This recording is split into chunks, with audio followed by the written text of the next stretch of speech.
$150 ishlatib, qanaqa qilib $5000 foyda qilganimni aytib beraymi? Mayli, aka.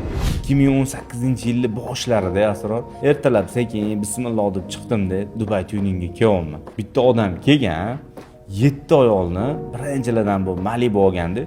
Orqasiga Malibuning Audi farasi bo'lardi. Ko'pchilik bu faradan taqqan. Oxirgi haydagan kuni o'sha farasi bitta tomoni ishlamayotganini ko'rib qolgan.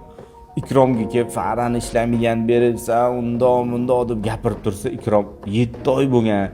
Oradan juda ham katta vaqt o'tib ketdi. Biz bu farangizni sizni qaytarmaymiz, faqat remont qilib beramiz deb tushuntirsa, u odam yoshlari kattarog'iga tushunmasdan menga yangisini berasan deb turgan ekan. Xo'p dedim. Ortiqcha gap bo'lmadi. Farani shundoq hammasini yechtirdim-da, yangi ko'zlarini oldi, upakovkadan olib qo'yib berdi. Ular xursand bo'lib borib, choyxonaga borib ham meni maqtabdilar, restoranga borib ham meni maqtabdilar, ulpatlariga ham maqtabdilar.